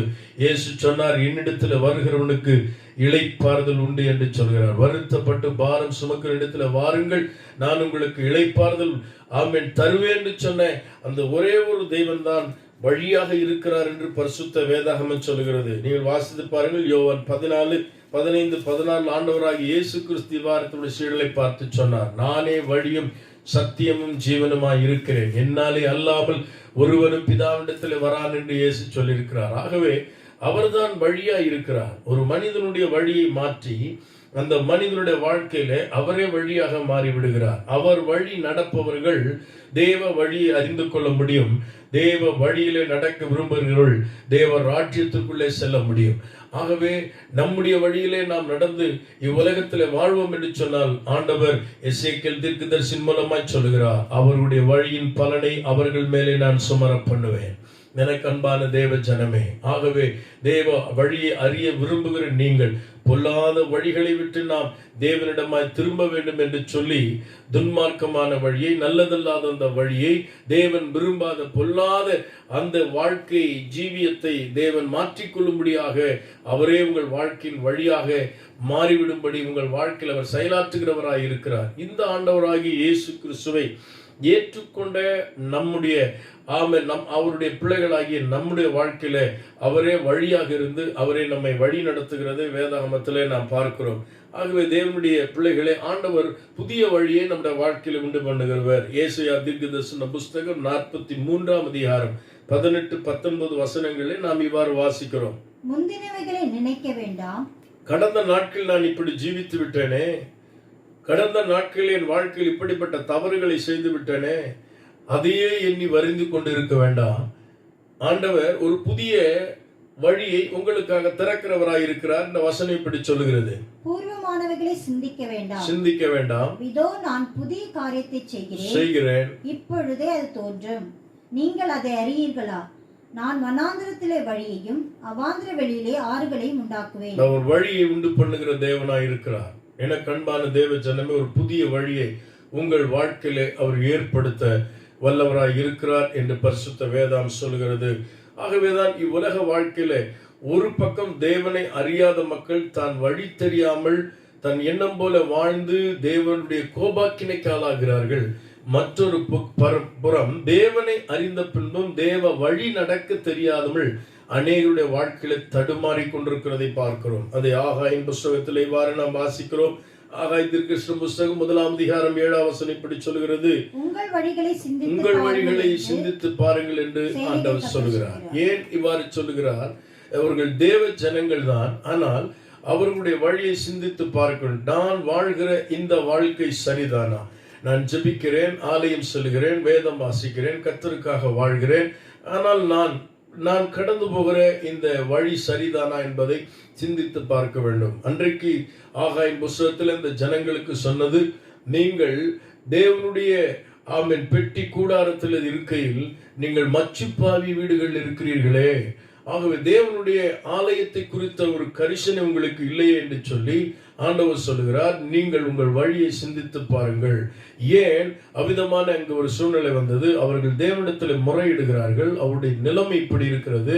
அவருடைய வாழ்க்கையில் அவர்கள் திருப்தியாய் அவர்கள் சாப்பிட்டும் திருப்தி அடைகிறதில்லை. குளிர்கிறது என்று சொன்னாலும் அவர்கள் போர்த்தி கொண்டாலும் குளிர் அடங்கவில்லை. அவர்கள் விதைத்த அந்த பலனை காணவில்லை. அவர்கள் சம்பாதித்த பணத்தை பொத்தலான பையிலே போடுகிற வண்ணமாய் அதை சம்பாதித்தார்கள். காரணம், அவர்களுடைய வழியை சிந்திக்க வேண்டியது அவசியமாக இருந்தது. ஒருவேளை வாழ்க்கையில் அநேக விஷயங்கள் பூரணமடையவில்லை, பரிபூர்ணமில்லை என்று சொல்லி கலங்கி தவிக்க வேண்டிய அவசியம் இல்லை. தேவன் நமக்கு ஒரு புதிய மார்க்கத்தை ஏற்படுத்தியிருக்கிறார். அந்த புதிய பாதையில தேவன் நம்மை எப்படி நடத்த விரும்புகிறார், அவர் வழி நடப்பதற்கு நாம் எப்படி ஜீவித்துக் கொண்டிருக்கிறோம் என்பதை நாம் உணர்ந்து அறிந்து பார்க்க வேண்டியது அவசியமா இருக்கிறது. எனக்கு அன்பான கர்த்தருடைய பிள்ளைகளே, இந்த நாளில் தேவ சமூகத்தில் வந்திருக்கிறதான நாம் சற்று இதை சிந்தித்து பார்க்க வேண்டும். ஆகவேதான் வேதம் இப்படி சொல்லுகிறது, உங்களுடைய வாழ்க்கையின் வழியை நீங்கள் சிந்தித்து பார்க்க வேண்டும். அதனால் தான் உங்கள் வாழ்க்கையில் எவ்விதமான கஷ்டங்கள் ஏற்படுகிறது என்பதை வேதம் நமக்கு எடுத்துரைக்கிறதை நாம் பார்க்கிறோம். அருமையான தேவ ஜனமே, இப்பொழுது நாம் வேதம் சொல்லுகிற இயேசு 52 அவர்கள் வழியை அறிய விரும்புகிறார்கள், தேவனிடத்திலே சேரவும் விரும்புகிறார்கள். ஆனால் அருமையான தேவனுடைய பிள்ளைகளே, அதற்கு தேவன் சில நிபந்தனைகளை அங்கு வைக்கிறதை நாம் வாசிக்கிறோம். நீங்கள் தேவனுடைய வழியை அறிந்து செயல்பட போது தேவன் உங்களுக்காக வைத்திருக்கிற ஆசீர்வாதங்களையும் இந்த வேதாகம புஸ்தகத்தில் மிக அழகாக எழுதப்பட்டிருக்கிறது. உங்களுடைய வாழ்க்கையிலே இயேசு கிறிஸ்துவாகிய வழியை அறிந்து கொள்ளாத ஒரு நபராய் இருப்பேன் என்று சொன்னால், இயேசுதான் வழியாக இருக்கிறார். நல்லதல்லாத அந்த வழியை விட்டு அந்த பூர்வ பாதைக்கு திரும்புங்கள். இயேசுவே வழியா இருக்கிறார். இம்மையில் மட்டுமல்ல, பரலோகம் வரைக்கும் உங்களை கொண்டு செல்வதற்கு அவரே வழியா இருக்கிறார். இரண்டாவது, உங்க உலக வாழ்க்கையில நீங்கள் சீரம் சிறப்பாய் வாழ்ந்து நீங்கள் மறுமை வரைக்கும் செல்ல வேண்டுமானால் தேவனுடைய வழியை நீங்கள் சரியாய் அறிய வேண்டும். உங்களுடைய வாழ்க்கையில உங்களுடைய வழிகளை நீங்கள் அடிக்கடி தேவன் உங்களை எச்சரிக்கிற காரியங்களை சரிப்படுத்தி கொண்டு உங்களுடைய வழியை செம்மைப்படுத்திக் கொள்ள வேண்டியது அவசியமாய் இருக்கிறது. ஆகவே ஆண்டவர் இங்கே அவர்கள் அநேக ஜபங்களை ஏறெடுத்தும் பலிகளை செலுத்தியும் தேவனை தேடின போதும் அவருடைய வாழ்க்கையில் அந்த செயலை தேவன் விரும்பாதிருக்கிறதை இந்த வேதாகம பகுதியிலே நாம் வாசிக்கிறோம். திரளாய் ஜபிக்கிறார்கள், திரளாய் உபவாசிக்கிறார்கள், திரளாய் தேவனுக்கு என்று நான் கொடுக்கிறேன், திரளான காரியங்களை செய்கிறேன், அதிலே திருப்தி அடைந்து போகிற நிலை அல்ல. ஆனால் இந்த நாட்களிலே இப்பொழுது உலகம் முழுவதும் நெருக்கடியை சந்தித்திருக்கிற இந்த நாட்களிலே, ஆங்காங்கே நாம் முடங்கி கிடக்கிற இந்த நாட்களிலே நாம் செய்ய வேண்டியது என்ன என்பதையும் இந்த வேதாகம பகுதி நமக்கு மிக அழகாக சொல்லிக் கொடுக்கிறது. அருமையான தேவச்சனமே, ஆண்டவர் இங்கு சொல்லுகிற வசனங்களை நாம் சற்று ஆராய்ந்து பார்ப்போம். நீங்கள் உபவாசம் பண்ணும் பொழுது நீர் நோக்காமல் இருக்கிறது என்ன? நாங்கள் ஆத்துமாக்களை ஒடுக்கும் பொழுது அதை அறியாமல் இருக்கிறது என்ன என்று அவர்கள் தேவனிடத்தில் கேள்வி எழுப்புகிறதை பார்க்கிறோம். எங்கள் ஜெபங்கள் கேட்கப்படவில்லையே என்று இந்த மனிதர்கள் தேவனிடத்தில் கேட்கிறதை பார்க்கிறோம். ஆனால் ஆண்டவரோ அவர்கள் செய்ய வேண்டிய ஒரு வழியை இங்கே சொல்லிக் கொடுக்கிறதை பார்க்கிறோம். தேவனுடைய வழி இதுதான். அந்த வழி அவர் இவ்வாறு சொல்லிக் கொடுக்கிறார். அருமையான தேவனுடைய ஜனமே, இங்கே எழுதப்பட்டிருக்கிறது, இவ்வுலக வாழ்க்கையில வாழ்ந்து கொண்டிருக்கிற மனிதனுடைய ஜீவியத்தில் இருக்கிற கஷ்டங்களை ஆண்டவராகிய தேவன் இவ்விதமாய் நீக்கி போட விரும்புகிறார். கட்டவிழ்க்கும்படியான ஒரு பணியை தேவன், கட்டப்பட்டிருக்கிற ஜனங்களுடைய கட்டுகளை அவிழ்ப்பது, சிறைப்பட்டவனை விடுதலை செய்வது, ஆகாரம் இல்லாதவனுக்கு ஆகாரத்தை கொடுப்பது, துரத்துண்டவனை சேர்த்துக் கொள்வது, உன் மாம்சமான உன்னை போன்றிருக்கிற ஒரு மனிதனுக்கு உன்னை ஒழித்துக் கொள்ளாமல் இருப்பது, சிறுமைப்பட்ட ஆத்துமாக்களை தேவனண்டை திருப்புவது, இதுதான் எனக்கு உகந்த உபவாசம் ஜபம் என்று ஆண்டவர் சொல்லுகிறதை பார்க்கிறோம். ஆகவேதான் நான் சொல்லுகிறேன், எனக்கு அருமையான தேவ ஜனம், ஒரு புறம் நாம் தேவனை நோக்கி ஜபிக்கிறோம். ஆண்டவர் எனக்கு நன்மை செய்தார், ஸ்தோத்திரம். எனக்கு எந்த சேதம் வராமல் நோய் நொடி வராமல் பாதுகாத்தார், ஸ்தோத்திரம். எங்கள் தேசத்தையும் அப்படியே பாதுகாத்துக் கொள்ளும் என்று இருந்த இடத்திலே ஜபித்து விட்டு போய்விடுகிறோம். அது மட்டும் பெருசல்ல. இந்நாட்களிலே நாம் செய்ய வேண்டிய காரியங்களை கர்த்தர் சொல்கிறார். சிறுமைப்பட்டிருக்கிற ஜனங்களை, ஆகாரம் இல்லாதவர்களை, சிறைப்பட்டிருக்கிறவர்களை, கட்டப்பட்டிருக்கிறவர்களை உன்னை ஒழித்துக் கொள்கிற காரியம் என்ன? அவர்களை நினையாமல் போகிற காரியம் என்ன? இப்படிப்பட்ட ஜபங்கள் எனக்கு உகந்ததா இருக்குமோ என்று ஆண்டவர் சொல்கிறார். ஒரு பக்கம் நாம் ஜபித்தாலும் இன்னொரு பக்கம் நாம் இப்படிப்பட்ட ஜனங்களுக்கு உதவி செய்வதற்கு நாம் ஆயத்தமாய் இருக்க வேண்டும். அதுதான் தேவனுடைய வழி. என்னுடைய வழியை அவர்கள் அறிய விரும்புகிறார்கள், என்னிடத்தில் சேர விரும்புகிறார்கள். ஆனால் தேவனுடைய வழி உத்தமமானது, மேன்மையானது. நாம் நினைக்கிறது போல அல்ல. உங்களுடைய வழிகள் வேற, என்னுடைய வழிகள் வேறு என்று சொல்கிறார். அநேக நேரங்களில் நாம் மனம் என்ன சொல்லுகிறதோ அதை நாம் செய்துவிட்டு திருப்தி அடைகிறோம். ஆனால் அதற்கு மேற்பட்ட காரியங்களை கர்த்தர் நம்மிடத்தில் எதிர்பார்க்கிறார். என கண்பான சகோதரனே, சகோதரியே, எத்தனை பேர் நாம் இன்றைக்கு சிறுமைப்படுகிற ஜனங்களை நோக்கி பார்க்கிறோம். கட்டப்பட்டவர்களை இன்றைக்கு எத்தனை பேர் நாம் நோக்கி பார்க்கிறோம். தேவையுள்ள ஜனங்களை நாம் எத்தனை பேர் நினைத்து பார்க்கிறோம். சிலர் மாத்திரமே இந்நாட்களில் எழும்பி தேவனுக்காக நன்மையான காரியங்களை செய்கிறதை காண முடிகிறது. எனக்கு அருமையான தேவ ஜனமே, அதைத்தான் ஆண்டவர் ஆகாயில் சொல்லுகிறார். நீங்கள் ஒரு காரியத்தை செய்துவிட்டு திருப்தி அடையக்கூடாது. உங்கள் வழிகளை சிந்தித்து பாருங்கள். தேவனுடைய வழி வித்தியாசமானது. தேவ காரியங்களை விட்டு விலகி தன் சுய ஞானத்தினால், சுய பலத்தினால், சுய அறிவினால் செயல்படுவதல்ல. தேவன் இந்த பூமியில் இருக்கிற எல்லா ஜனங்களையும் நேசிக்கிறார். ஒருவனு கெட்டு போவது அவருக்கு சித்தமில்லை, ஒருவனும் அழிந்து போவதும் ஆண்டவருக்கு விருப்பமில்லை. எல்லா மனிதனும் தேவனுடைய வழியை அறிய வேண்டும். அவர்களுடைய பொல்லாத வழியை விட்டு திரும்ப வேண்டும். தேவனுடைய காரியங்களை குறித்த தேவன் விரும்புகிற அவருடைய வழியிலே அவர்கள் கடந்து வந்து தேவ ராஜ்யத்தை அடைய வேண்டும் என்பதுதான் தேவனுடைய சித்தமாக இருக்கிறது. ஆகவே அருமையான தேவனுடைய ஜனமே, இப்படிப்பட்ட ஒரு நெருக்கப்பட்ட காலங்களில், வறட்சி எதிர்நோக்கி கொண்டிருக்கிற நாட்களில், ஜனங்கள் பல இடுக்கமான பாடுகளில் சஞ்சலத்தை, வருத்தத்தை அனுபவித்துக் கொண்டிருக்கிற நாட்களில் நாம் என்ன செய்ய வேண்டும்? 2 விஷயத்தை ஏசாயா 58 ஆண்டவர் சொல்வார். 1, இப்படி கட்டப்பட்ட, சிறுமைப்பட்ட, கஷ்டப்படுகிற, ஆகாரம் இல்லாமல் துரத்துண்ட இப்படிப்பட்ட ஜனங்களை அவர்களை நீங்கள் கண்ணோக்கி பார்க்க வேண்டும். 2வதாக ஒரு விஷயத்தை சொல்லுகிறார். என்னுடைய பரிசுத்த ஓய்வு நாளை நீங்கள் பரிசுத்தமாக ஆசரிக்க வேண்டும். இன்றைக்கு நடக்கிற 2வது ஒரு பெரிய தவறு என்ன என்று சொன்னால், பரிசுத்த ஓய்வு நாள் இன்னைக்கு ஆலயம் இல்லை. ஆகவே ஆலய ஆராதனைக்கு செல்ல வேண்டிய அந்த நேரத்தை தவிர்த்து, ஆராதனைக்கு கொடுக்க வேண்டிய அந்த கனத்தை கொடுக்காமல், இப்பொழுது ஆலயமும் இல்லை, போதகரும் இல்லை. ஆகவே படுத்து உறங்குகிற ஒரு பரிதாப நிலையை இன்றைக்கு நாம் பார்க்கிறோம். ஆனால் ஆண்டவர் அங்கு சொல்வது, என்னுடைய பரிசுத்த ஓய்வினால உன் இஷ்டமானபடி என்ன செய்யக்கூடாது, செய்யாமல், உன் காலை விலக்கி உன் வழிகளை நடவாமல், உனக்கு இஷ்டமானதை செய்யாமல், உன் சொந்த பேச்சை பேசாமல், என்னுடைய பரிசுத்த ஓய்வு நாளை மனமகிழ்ச்சி நாள் என்று நீ ஆசரிக்க வேண்டும். அந்த நாளுக்குரிய கனத்தையும் அந்த நாளுக்குரிய பயபக்தியும் ஒருவேளை இல்லை என்று சொன்னாள். ஆண்டவர் அருமையான தேவ ஜனமே, இதற்கான கணக்கு என்னிடத்தில் கேட்க அவர் வல்லவராயிருக்கிறார். ஆகவே நற்கிரிகளை செய்ய வேண்டிய ஒரு சரியான தருணம் இது. ஆண்டவருடைய பரிசுத்த ஓய்வினாலே அனுசரிக்க வேண்டிய ஒரு சரியான தருணம் இது. ஆகவே ஆலயம் இல்லாவிட்டால் என்ன, போதகர் இல்லாவிட்டால் என்ன, தான் இருக்கிற வீடுகளில் சரியான நேரத்தில் தங்களை ஆயத்தப்படுத்தி இந்த பயபக்தியோடு நாம் தேவனை தேடுவோமானால் இந்த பரிசுத்த தேவன் நம்மோடு கூட இருந்து நம்முடைய வாழ்க்கையில பெரிய காரியங்களை செய்ய வல்லவராயிருக்கிறார். இந்த அதிகாரத்தை நீங்கள் வாசித்து பார்க்கும்போது 4 விதமான வார்த்தைகளை ஆண்டவருக்கு சொல்ல, அப்பொழுது அப்பொழுது என்கிற வார்த்தை 4 முறை இங்கு சொல்லப்பட்டிருக்கிறது. நீங்கள் இப்படி நாணலை போல உங்களை தாழ்த்தி உங்களை ஒடுக்கி சத்தம் போட்டு கண்ணீரிட்டு இந்த தேசத்துக்காக ஜெபிப்பது போல காரியங்களை செய்துவிட்டால் போதாது. சிறுமைப்படுகிற, பட்டினியா இருக்கிற, கஷ்டப்பட்டு கொண்டிருக்கிற அவர்களை கண்ணோக்காமல் நீ அதை செய்வாய், பலனில்லை.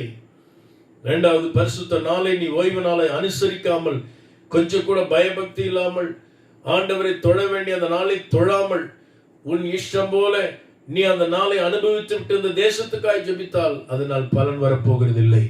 ஆகவே இந்த 2 காரியங்களை நீங்கள் கவனத்தில் கொள்ள வேண்டும். ஆகவே இப்படி அவர்கள் செய்த போது 4 முறை ஆண்டவர் சொல்லுகிறார், அப்பொழுது அப்பொழுது அப்பொழுது என்று. அது என்ன ஆண்டவர் அந்த ஆசீர்வாதங்களை இங்கு சொல்லுகிறத நாம் வாசிக்கிறோம். நான் ஒரு சம்பவத்தை வாசிக்க கேட்டேன். ஹட்சன் டெய்லர் என்கிற ஒரு மிஷனர் சீன தேசத்திலே ஆண்டோட ஊழியத்தை, பல நாடுகளில் கர்த்தருடைய ஊழியத்தை செய்த அந்த மிஷனரியுடைய சரித்திரத்தை அப்படி வாசிக்க கேட்டேன். ஒரு நாள் ஹட்சன் டெய்லர் ஊழியம் செய்த நாட்களில் இரவு 10 மணி இருக்கும் ஒரு சகோதரன் அவர் வீட்டின் கதவை தட்டினார். அவர் தட்டி, ஐயா எனக்கு உதவி செய்ய வேண்டும் என்று கேட்டார். உதவி கேட்டபோது அந்த மனிதனிடத்தில் என்ன என்று கேட்டபின், மனைவி மரண அவஸ்தையிலே அவள் வேதனையுற்றிருக்கிறாள், அவளுக்காக நீங்கள் வந்து ஜெபிக்க வேண்டும் என்று கேட்டாராம். அந்த ஒரு நெருக்கடியான ஒரு சூழல், அந்த சூழல்ல ஹட்சன் டெய்லர் அவன் வீட்டுக்கு போவதற்கு மனமில்லாமல் நான் மறுநாள் வருகிறேன் என்று சொன்னார். அதற்கு முன்னதாக ஒரு காரியத்தை கேட்டார். சகோதரனே, உன்னுடைய சபையினுடைய போதகரை, குருவை நீங்கள் அழைக்கவில்லையா என்று கேட்டபோது அவன் சொன்னான், என் குருவானவரை அழைத்தேன், ஆனால் அவர் என்னிடத்துல 1 சில்லிங் பணம் எனக்கு தர வேண்டும் என்று சொல்லி ஒரு குறிப்பிட்ட பணத்தை அவனிடத்துல கேட்டிருக்கிறார், அவனிடத்துக்கு வந்து ஜெபிப்பதற்கு. அந்த சகோதரனோ மிகவும் வறுமையிலே, தரித்திரத்திலே, இது போன்ற ஒரு சூழ்நிலையில ஆகாரம் இல்லாமல், மனைவி வியாதியோட கஷ்டத்தோடு இருக்கிற வேளையில் அவருக்கு கொடுப்பதற்கும் அவனிடத்தில் ஒன்றும் இல்லாத போது அதன் பின்புதான் ஹட்சன் டெய்லரை நாடி வந்திருக்கிறான். அருமையான தேவ பிள்ளைகளே, இந்த காரியத்தை கேட்டபோது ஹட்சன் டெய்லர் அந்த மனிதனை காண்பதற்காக அவனுடைய கஷ்டமான சூழ்நிலை பார்த்து அவனுக்கு உதவ வேண்டும் என்கிற ஒரு விருப்பம் அவருக்கு இருந்தபோது, ஆனால் அவரிடத்தில் இருந்ததோ 5 சில்லிங் தான் இருந்ததாம். 5 சில்லிங் இருந்தபோது அதை அவனுக்கு எப்படி கொடுப்பது என்கிற ஒரு சூழலில், என்னிடத்தில் சில்லறை இருக்குமானால் அவனுக்கு 1 சில்லிங் நான் கொடுக்கலாம் என்று சொல்லி அவர் விரும்பி அவர் கடந்து போய்விட்டார். அந்த வீட்டுக்கு சென்ற போதோ அவன் இருக்கிற பகுதி ஒரு தாழ்த்தப்பட்ட ஜனங்கள் ஒரு வாழ்கிற ஒரு இடமாக இது இருந்தது. ஏற்கனவே அந்த பகுதிக்கு ஹட்சன் டெய்லர் ஊழியத்துக்கு சென்ற போது அவரை அடித்து அவரை எச்சரித்து அனுப்பியிருக்கிறார்கள், இனி இந்த பகுதியில் வந்தால் உன்னை கொன்று விடுவோம் என்று சொல்லி. அப்படிப்பட்ட அச்சுறுத்தப்பட்ட சூழ்நிலை ஒரு பக்கமும், அந்த இரவிலே அந்த மனிதனோடு அவர் பயணித்து சென்று அந்த வீட்டை பார்த்தபோது அந்த சகோதரி மரண அவஸ்தையிலே 4-5 குழந்தைகள் அங்கே சூழ்ந்திருந்த அந்த ஏழ்மையும் தரித்திரத்தை கண்டு வேதனைப்பட்டார். முழங்கால் படிட்டு ஆண்டவர் நோக்கி ஜெபித்தார், ஆண்டவரே ஒரு அற்புதத்தை செய்யும் என்று சொல்லி. ஆமென். சிறுமைப்பட்டிருக்கிற அந்த மக்களுக்காக அந்த வேளை ஹட்சன் டெய்லர் வெறும் ஜெபத்தை மட்டும் செய்யவில்லை. ஜெபித்து முடித்த பின்பு தன்னுடைய பாக்கெட்டில் இருந்த 5 சில்லிங் அந்த பணத்தை அவர் இன்று இரவு சாப்பாட்டுக்கும் அடுத்த நாள் காலை சாப்பாட்டுக்கும் அதை வைத்திருந்தாராம். அதை தவிர அவரிடத்துல வேற பணம் இல்லையா. அந்த 5 சில்லிங் என்கிற அந்த பணத்தை எடுத்து அந்த மனிதனிடத்துல கொடுத்து விட்டாராம். எனக்கு அன்பானவர்களே, அவர் தன் வீட்டுக்கு திரும்பினார். அந்த இரவு அவருக்கு உணவில்லை. அந்த இரவு அவர் முழங்காலிட்டு ஜெபித்தார். ஒரு பெரிய மகிழ்ச்சி. அந்த தரித்திரமான, ஆகாரம் இல்லாத, கஷ்டப்பட்டுகிற, மரணப்படுக்கையில் இருக்கிற அந்த குடும்பத்திற்கு அவர் ஜெபித்ததும் உதவினதும் மிகப்பெரிய மகிழ்ச்சி. அந்த இரவு ஒரு ஜெபம் பண்ணினாராம். ஏழைக்கு இருக்கிறவன் கர்த்தருக்கு கடன் கொடுக்கிறான், அதை அவர் திரும்ப கொடுப்பார் என்ற வசனத்தை அவர் சொல்லி ஜெபித்து அவர் படுத்து விட்டாராம். இந்த வசனம் சொல்லுகிறது என்ன தெரியுமா? அவர் திரும்ப கொடுப்பார். ஆச்சரியம், அந்த இரவு உணவில்லை, அடுத்த நாள் அவருக்கு உணவு ஒன்றுமில்லை. இருந்த பணத்தை கொடுத்து விட்டார். அடுத்த நாள் காலையில் அவருடைய கதவு தட்டப்பட்டது. ஒரு பார்சல் அவருக்கு கொண்டு வரப்பட்டது. இந்த பார்சலை பிரித்த போது அதுல கையுறைகள் இருந்ததாம். அந்த கையுறைகளுக்கு உள்ளே அதுல 10 சில்லிங் பணம் அதுல இருந்து கீழே விழுந்ததாம். அவர் ஆச்சரியப்பட்டாராம். ஆண்டவருக்கு நான் கொஞ்சம் தான் கொடுத்தேன், 24 மணி நேரம் கூட ஆகல, இவ்வளவு சீக்கிரம் ஆண்டவர் அதை ரெட்டிப்பா திரும்ப கொடுத்துட்டார். ஏன்னா அவர் அறியாமலே இந்த வார்த்தை சொல்லி ஜெபிச்சாராம். ஏழைக்கு இருக்கிற கர்த்தருக்கு கடன் கொடுக்கிறான், அதை அவர் திரும்ப கொடுப்பார். திரும்ப கொடுக்கிற ஒரு தேவன் இன்னைக்கு நீ ஆராதிக்கிற தேவனா இருக்கிற, அதுதான் தேவனுடைய வழி. தேவனுடைய வழி ஒருவேளை இதுவரைக்கும் நீ அறியாதிருப்பாய் என்று சொன்னால், உன் வழிகளை நீ ரூபகரம் பண்ண வேண்டும். உன் வழிகளை நீ சிந்தித்து பார்க்க வேண்டும். உன் வழியை கர்த்தருக்கு நீ ஒப்புவிக்க வேண்டும். என் அருமையான தேவ ஜனமே, அவனுடைய வழி எத்தனை மேன்மையானது பாருங்கள். ஆகவே இப்படிப்பட்ட தரித்திற்கு இறங்கின அந்த எட்சன் டெய்லருக்கு அற்புதம் செய்த அதே ஆண்டவர் இன்றைக்கு வாழ்ந்து கொண்டிருக்கிறார். இந்த நெருக்கடியான காலத்திலே சத்தமிட்டு ஜெபிப்பது மட்டும் போதாது, அநேக சத்தங்கள் நம்மை நோக்கி கேட்டுக்கொண்டே இருக்கிறது. நம்மால் இயன்ற மற்றும் மற்றவர்களுக்கு நன்மை செய்யவும், ஆமே, நம்முடைய ஆண்டவரை மிகுந்த பயபக்தியோடு வீட்டிலே தொழுது கொள்ளவும் நாம் கவனமாய் இருக்க வேண்டும். அதுதான் இந்த தீர்க்க தரிசன புத்தகத்தில் நமக்கு எழுதி வைக்கப்பட்டிருக்கிற சத்தியமா இருக்கிறது. ஆகவே பாருங்கள், அப்பொழுது என்கிற அந்த வார்த்தை 4 முறை சொல்லப்பட்டிருக்கிறது. நாம் இங்கு வாசிக்கலாம். முதலாவது 8ஆம் வசனத்திலே, நீங்கள் பசியா இருக்கிறவர்களுக்கு ஆகாரம் கொடுத்து விட்டால், அக்கிரமத்தின் கட்டுகளை அவிழ்த்து விட்டால், நுகத்தடியின் பிணைல்களை நீங்கள் உடைத்து விட்டால், தேவை உள்ளவருடைய தேவை நீங்கள் சந்தித்து விட்டால், துரத்துண்டவரை நீங்கள் சேர்த்து கொண்டால், அப்பொழுது ஆண்டவர் என்ன செய்கிறாராம்? விடிய கால வெளிச்சம் உன் வாழ்க்கையில் உதிக்கும் என்று சொல்கிறார். எனக்கு ஒரு விடிவு வராதா என்று ஏங்கிக் கொண்டிருக்கிற தேவ பிள்ளையே, விடியற்கால வெளிச்சம் உன் வாழ்க்கையில வரும். சுகமான நாட்களை கர்த்தர் உனக்கு தருவார். உன் இருள் உன்னை விட்டு விலகி போகும். ஒரு புதிய விடியலை ஆண்டவர் உன் வாழ்க்கையில கட்டளையிடுவார். இதுவரைக்கும் தேடிக்கொண்டிருக்கிற அந்த பிரகாசத்தை உன் வாழ்க்கையில பார்க்க முடியும். ஒளிமயமான ஒரு எதிர்காலத்தை கர்த்தர் உனக்காக வைத்திருக்கிறார். அது எப்பொழுது தேவனுடைய வழியை நீ சரியாய் அறிந்து செயல்படுவாயானால், உனக்காக ஆண்டவர் அருமையான தேவச்சனமே விடிய காலத்தின் வெளிப்பை, ஆமேன், அந்த அருணோதயத்தை ஆண்டவர் காண வைப்பார். உன்னை அவிதமாய் நடத்துவார். 2வது சொல்லப்பட்டிருக்கிறது 9ஆம் வசனத்திலே, அப்பொழுது நீ கூப்பிடுவாய், ஆண்டவர் உனக்கு மறு உத்தரவு தருவார். தேவனுடைய வழியை அறியாமலே நீங்கள் ஜெபிக்கிற ஜெபங்கள் கேட்கப்படாது. அதைத்தான் ஆண்டவர் சொல்லுகிறார். திரளாய் விதைத்தும் நீங்கள் அறுக்க முடியவில்லை, சத்தமிட்டு கூப்பிட்டும் நான் அதை கேட்கவில்லை. என் அருமையான தேவனுடைய பிள்ளைகளே, ரோமருக்கு ஏசாயா 1ஆம் அதிகாரத்தில் நீங்கள் வாசித்து பார்க்கும் பொழுது, அக்கிரமத்தினால் நிறைந்திருக்கிற உங்களுடைய கைகள், நீங்கள் செலுத்துகிற பலியை தேவன் விரும்பவில்லை. நீங்கள் எண்ணத்திற்கு இந்த பலியை செலுத்தீர்கள், என்னுடைய வாசற்படி என்னுடைய படிகளை நீங்கள் ஏன் மிதித்தீர்கள் என்றெல்லாம் ஆண்டவர் அங்கு சொல்லுகிறதை பார்க்கிறோம். நம்முடைய வாழ்க்கை சரிப்படுத்திக் கொள்ளாமல் நாம் செய்கிற ஜபங்களோ பலிகளோ தேவன் ஏற்கவில்லை. தேவ பிள்ளைகள் தேவனுடைய வழியை அறிய வேண்டும். தேவனுடைய வழி இதுதான். ஆண்டவர் இப்படிப்பட்ட காரியங்களை செய்யும்படி உணர்த்தி கொண்டே இருக்கிறார், பேசிக்கொண்டே இருக்கிறார். ஆகவேதான் அருமையான தேவனுடைய பிள்ளைகள், நீ சத்தமிடுவாய், இதோ நான் இருக்கிறேன் என்று அவர் சொல்லுவார். ஆனால் இதே வார்த்தை நீங்கள் முன்பாக வாசிக்கும் பொழுது, நீங்கள் சத்தமிட்டு கூப்பிட்டாலும் எங்களுக்கு பதில் வரவில்லையே என்று இங்கு எழுதப்பட்டிருக்கிறதை பார்க்கிறோம். காரணம், நீங்கள் வம்புக்கும் வாதுக்கும் துஷ்டதனத்தின் கைகளுக்கும் குத்துகிறதுக்கு நீங்கள் உபவாசித்து உங்கள் கூக்குரலை உயரத்திலே கேட்கப்படும்படியாக இந்த நாளிலே நீங்கள் அதை செய்கிறீர்கள். சத்தமிடுகிற அந்த சத்தத்திற்கு அவர் செவி கொடுப்பதில்லை.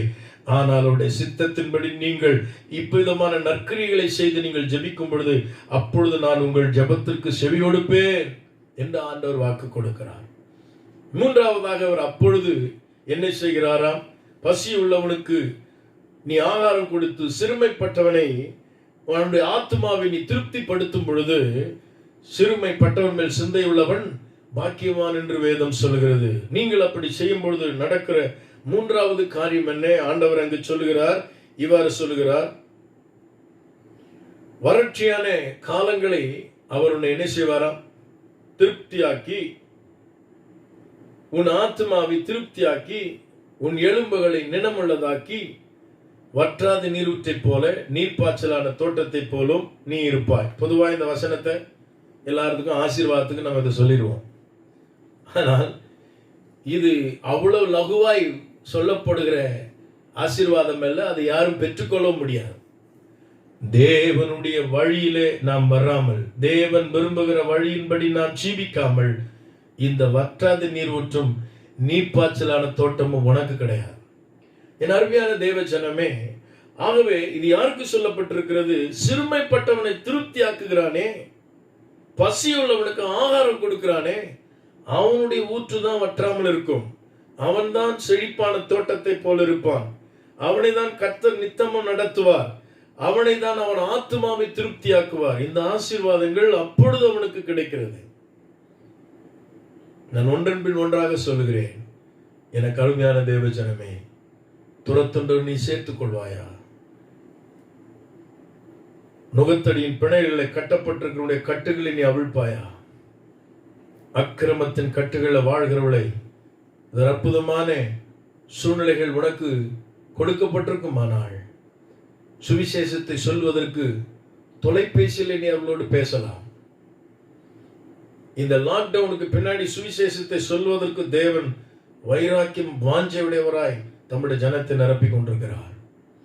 எத்தனை பேர் கட்டப்பட்டிருக்கிறாங்க, சிறைப்பட்டிருக்கிறாங்க, ஆகாரமற்று இருக்கிறாங்க, ஒன்றுமற்று இருக்கிறாங்க. தேவனுடைய வழி இதுதான். உன் வழி என் வழி அல்ல என்று ஆண்டவர் சொல்கிறார். தேவனுடைய வழியை நாம் அறிந்து செயல்படுவோமானால் தேவன் உங்களை கொண்டு என்னை கொண்டு பெரிய காரியங்களை செய்ய வல்லவராக இருக்கிறார். நான்காவதாக அப்பொழுது என்று சொல்கிறார்.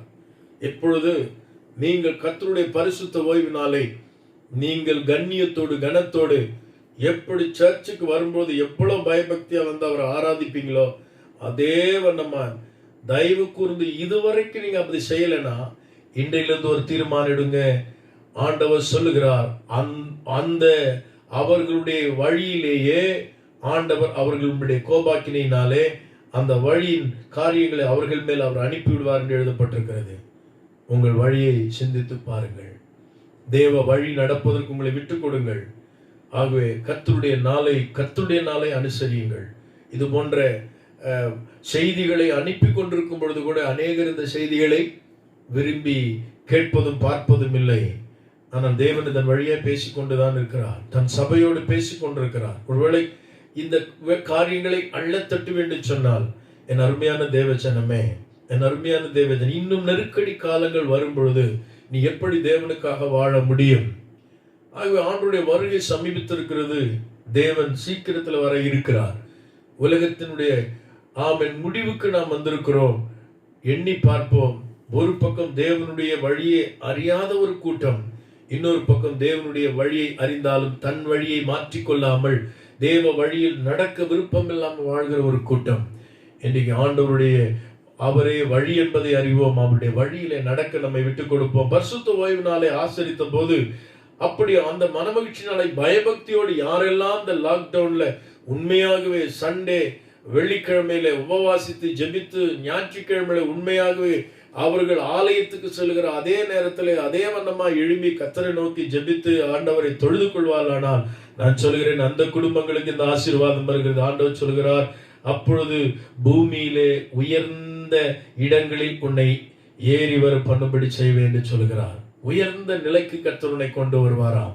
மட்டுமல்ல, உன் தகப்பனாகி யாக்கோபின் சுதந்திரத்தை, அதனுடைய அர்த்தம் யாக்கோபு இஸ்ரவேலுக்கு என்னெல்லாம் வாக்கு பண்ணினாரோ அந்த வாக்குத்தத்தங்களை உனக்கும் கொடுக்க அவர் வல்லவராய் இருக்கிறார். அந்த வாக்குத்தத்தங்களை கொண்டு உன்னை போஷிக்கிற தேவனாய் இருக்கிறார். எனக்கு அருமையான தேவஜனமே, உன்னை உயர்த்தவும் உன்னை ஸ்தோத்திரம் யாக்கோபின் சுதந்திரத்தினால் உன்னை போஷிக்கும் தேவன் வல்லவராய் இருக்கிறார். வாக்குத்தத்தங்களாம் உன்னை நிறைவேறணும்னு சொன்னா பரிசுத்த ஓய்வினாலே அனுசரிக்கணும். நீ உயர்ந்த நிலைமையிலே கடந்து செல்ல வேண்டுமானால், இம்மையிலும் மறுமையிலும் ஒரு உயர்வான ஸ்தானத்துக்கு நீ கடந்து செல்ல வேண்டுமானால் கர்த்தருடைய நாளை அற்பமாய் எண்ணாதே, அசட்டை பண்ணாதே. சில வேளைகளில் நாங்கள் இப்படி சிந்திப்பது உண்டு. ஆலய ஆராதனை இருக்கும்போதே ஜனங்கள் தேவனை சரியாய் தேடாத மக்கள் எல்லாம், அவர்கள் இப்பொழுது ஆலயமே ஆராதனையே இல்லை, அவர்களுடைய நிலைமை என்ன ஆகும் என்று சொல்லி அதற்காகத்தான் அதிகமாக நாங்கள் ஜெபிக்கிறோம். எனக்கு அருமையான தேவ ஜனமே, கர்த்தர் உங்களோடு பேசிக் கொண்டிருக்கிறார். ஏசாயா 58 மறந்து விடாதீர்கள். அவர்கள் நாடோறும் என்னை தேடி என் வழியை அறிய விரும்புகிறார்கள். என் நியாயங்களை என்னிடத்தில் விசாரித்து தேவனிடத்தில் சேர விரும்புகிறார்கள். 2 விருப்பம் அவர்களுக்கு இருக்கிறது. ஆனால் என்னுடைய வழி என்ன என்பதை தேவன் அவர்களுக்கு சொல்லிக் கொடுக்கிறார். என்னுடைய வழி என்ன என்பதை அவர்களுக்கு சொல்லிக் கொடுக்கிறார். ஆகவே இந்த நாளில கர்த்தருடைய வழியை அறிவோம், கர்த்தருக்கு தன் வாழ்க்கை ஒப்புக் கொடுப்போம். நிச்சயமாகவே தேவன் நம்மோடு கூட இருந்து நம் வாழ்க்கையில மகிமையான காரியங்களை செய்ய வல்லவராக இருக்கிறார். ஆகவே கடைசியாக ஒரு வசனத்தை சொல்லி நான் முடிக்க விரும்புகிறேன். மத்திய 7ஆம் அதிகாரம் 13ஆம் வசனத்திலே நான் வாசிக்கிறோம். 7:13. இடுக்கமான வாசல் வழியாய் உட்பிரவேசியுங்கள். கேட்டுக்கு போகிற வாசல் விரிவும். அன்புக்குரியவர்களே, கவனித்து கேளுங்கள். ரட்சிக்கப்பட்டு தேவனை ஏற்றுக்கொண்டவருடைய ஜனமா இருக்கிற நாம், நம்முடைய ஆண்டவர் நமக்கு சொல்லி வைத்திருக்கிறார், விசாலமான வழி அது கேட்டுக்கு கொண்டு போய்விடும். ஆனால் இடுக்கமான வழியை நீங்கள் தெரிந்து கொள்ளுங்கள். நெருக்கத்திலே கர்த்தரை தேட பழகுங்கள். நெருக்கத்திலே ஆண்டவரை அதிகமாய் பற்றிக்கொள்ள நீங்கள் விரும்புங்கள். அதுதான் நம்மை நித்தியத்துக்கு கொண்டு போகும். விசாலத்தை விரும்புகிற வாழ்க்கைக்கு தேவன் நம்மை அழைக்கவில்லை. விசாலமான நாட்கள் நம்ம ஆண்டவரை தேடினோம். இப்பொழுது நெருக்கடியான காலத்திலேயும் நாம் அதை விரும்ப வேண்டும் என்று இயேசு இங்கு சொல்கிறார். ஆகவே விரும்புங்கள், தேவ வழியை தேடுங்கள், தேவ வழிக்கு உங்களை ஒப்புக் கொடுங்கள், உங்களுடைய வழிகளை சீர்தூக்கி பாருங்கள். ஆகவே தேவன் தாமே உங்களையும் உங்கள் குடும்பத்தை ஆசீர்வதிப்பாராக நான் ஜெபிக்கிறேன். எங்களை நேசிக்கும் நல்ல ஆண்டவரே, ஒரு பக்கம் துன்மார்க்கருடைய வழி, அவர்கள் தேவனுடைய வழி அறியாதவர்கள். இன்னொரு பக்கம் இவர்தான் வழி என்று சொல்லி தன் வாழ்க்கையை ஆண்டவருக்கு ஒப்புக் கொடுத்தும் தேவனுடைய வழியின் மேன்மையை அறியாத நிலையில் இருக்கிற உம்மை அறிந்த மக்கள். ஆண்டவரே, வழி தெரியாத, பாதை தெரியாத ஆடுகளைப் போல சிதறிப்போய் விடாதபடிக்கு, ஏன் இப்படி இருக்கிறது என்று நொந்து கொள்ளாதபடிக்கு கர்த்தருடைய வழியை சரியாய் அறிய பிள்ளைகளுக்கு உதவி செய்யுங்கப்பா. வேதத்தில் இப்படி ஏராளமான சான்றுகளை நீர் எழுதி வைத்திருக்கிறீங்க. இன்னைக்கு இந்த சத்தத்தை, செய்தியை கேட்ட ஒவ்வொரு பிள்ளைகளும் ஆண்டவர் ஒருவேளை இதுவரைக்கும் துன்மார்க்கமாய் நல்லதல்லாத வழியில ஜீவித்திருப்பார் என்று சொன்னால் மனம் திரும்பி இயேசு கிறிஸ்துவாகிய அந்த வழி அறிந்து கொள்ள, இதுவரைக்கும் இயேசுவை அறிந்த பிள்ளைகள் தங்கள் வழியை கர்த்தருக்கு பூர்ணமாய் ஒப்புக்கொடாமல் அல்லது தேவ வழியை, தேவனுடைய சத்தியத்தை அறியாமல் இருப்பான் என்று சொன்னால் ஆண்டவருடைய நினைவுகளை புரிந்து கொண்டு அவ்வழியிலே நடக்க இன்றைக்கு தம்முடைய பிள்ளைகள் தங்களை ஒப்புக் கொடுக்க நிற்கிற விஷயம். குறிப்பாக தோப்பனே, ஏசாயா 58 நீங்க சொல்லிக் கொடுத்தது போல உபவாசித்து நாணலை போல தாழ்த்தி ஜெபிப்பதும், சத்தமிட்டு ஜெபிப்பதும், கூக்குரடுவதும் பெரிதல்ல. சிறைப்பட்டவர்கள், கட்டப்பட்டவர்கள், சிறுமைப்படுகிறவர்கள், ஆகாரம் இல்லாதவர்கள், வஸ்திரம் இல்லாதவர்கள், இப்படிப்பட்ட துரத்துண்டவர்கள், அவர்களுக்கு நன்மை செய்யாமல் ஜெபிக்கிற அந்த ஜபங்களை நான் கேட்கிறதில்லை. என் வழி வேறு என்று நீ திருச்சபைக்கு உணர்த்தி கொண்டிருக்கிறீர். மட்டுமல்ல, இது போன்ற நாட்களிலே ஆலயத்திற்கு செல்ல முடியாமல் போதகரையும் காண முடியாத நிலையில் இருக்கிற பிள்ளைகள் தேவனை பயபக்தியோடு கூட தேடாமல் இருப்பான்னு சொன்னான். ஆண்டவரே, நீ 2வதாக சொல்லியிருக்கிறீர், என்னுடைய பரிசுத்த நாளை பரிசுத்தமாய் ஆசரிக்காவிட்டால், தேவனுடைய வழியை அறியாவிட்டால், ஆண்டவரே அவர்களுடைய வழியிலே நீர் அவளை விட்டு விடுகிற தேவனாயிருக்கிறீர். இன்னைக்கு அந்த பரிசுத்த வாயு நாளை பயபக்தியோடு அனுசரித்தால் உயர்ந்த இடங்களை ஏறி வர செய்வேன், யாக்கோபின் சுதந்திரத்தினால் உன்னை போஷிப்பேன் என்று சொல்லியிருக்கிறீர். உடைய ஜனத்தை நீர் அப்படி போஷிக்க போகிறதற்காய் ஸ்தோத்திரம். வறட்சியான காலங்களிலும் ஆண்டவரை வற்றாத நீரூற்றை போல நம்முடைய பிள்ளைகளை நீர் ஆசீர்வதிக்க போகிறதற்காய் ஸ்தோத்திரம். ஆண்டவரே உமக்கு நன்றி செலுத்துகிறோம். ஆண்டவரே கர்த்தாவே உமக்கு ஸ்தோத்திரம். செழிப்புள்ள ஒரு தோட்டத்தை போல அவருடைய வாழ்க்கை ஆண்டவர் நீர் உடனிருந்த நித்தம் நடத்த போகிற உடைய தயவுக்காக ஸ்தோத்திரம். விடியற்கால வெளுப்பை போல அவருடைய வாழ்க்கை ஆண்டவரை சுகவாழ்வை நீர் துளிர்க்க செய்ய போகிறதற்காக ஸ்தோத்திரம். எத்தனை மகத்துவமான காரியங்களை ஆண்டவர் நம்முடைய ஜனங்கள் ஜபிக்கும் போது அவர்களுக்கு மறு உத்தரவு கொடுக்க போகிறதற்காக ஸ்தோத்திரம். வசனத்துக்கு நடுங்கி நம்முடைய பிள்ளைகள் உம்மை கேட்டுக்கொள்ளும் போது நீர் அந்த பிள்ளைகளுக்கு இந்த 4 ஆசீர்வாதங்களை கொடுக்க போகிறீர். ஜபத்தை கேட்க போகிறீர். இருளை விளக்கி ஆண்டவர் விடிய காலத்தின் வெளுப்பை சுக வாழ்வை நீர் தரப்போகிறீர். தகப்பனை மட்டுமல்ல, வறட்சியை நீக்கி செழிப்பின் காலங்களை நீர் அவளுக்கு தரப்போகிறீர். அது மட்டுமல்ல, உயர்ந்த ஸ்தானங்களுக்கு கொண்டு வந்து யாக்கோபு குறைத்த வாக்குத்தத்தங்களின் ஆசீர்வாதங்களினால் அவளை செழிப்பாக்க போகிறீர். விதமான ஆசீர்வாதங்களை பெற்றுக்கொள்ள ஆண்டவரே நம்முடைய பிள்ளைகளுக்கு அந்த நிச்சயத்தை நீர் கொடுத்து, இனி என்னுடைய வழியின்படி அல்ல தேவ வழியின்படி ஒப்புக் கொடுக்கிறேன் என்று சொல்கிற பிள்ளைகளை இப்பொழுது கர்த்தர் தொடுவீராக. ஆண்டவரே இப்பொழுது கர்த்தர் தொடுவீராக. சிறுமைப்பட்டோர் மேல் சிந்தை உள்ள மக்களாய் மாற்றுவீராக. ஆண்டவரே கர்த்தருடைய நாளை பரிசுத்தமை ஆசிரிக்கிற அந்த பயபக்தி நீர் கொடுப்பீராக. எனது செய்கிறதற்காய் ஸ்தோத்திரம். பெரிய மாற்றங்களை தாரும். இயேசு கிறிஸ்துவின் மூலம் ஜெபிக்கிறேன் நல்ல பிதாவே, ஆமென். என் ஆத்துமாவே கர்த்தரை ஸ்தோத்திரி, என் முழுவதுமே பரிசுத்த நாமத்தை ஸ்தோத்திரி. என் ஆத்துமாவே கர்த்தரை ஸ்தோத்திரி, அவர் செய்த சகல உபகாரங்களையும் மறவாதே. நம்முடைய கர்த்தராகிய இயேசு கிறிஸ்துவின் கிருபையும் பிதாவாகிய தேவனுடைய அன்பும் பரிசுத்த ஆவியினுடைய அன்யோன்யமும் வழிநடத்தலும் சமாதானம் இன்னும் என்னும் சதா நாட்களும் நம் அனைவரோடு கூட என்றும் இருப்பதாக. ஆமென். God bless you.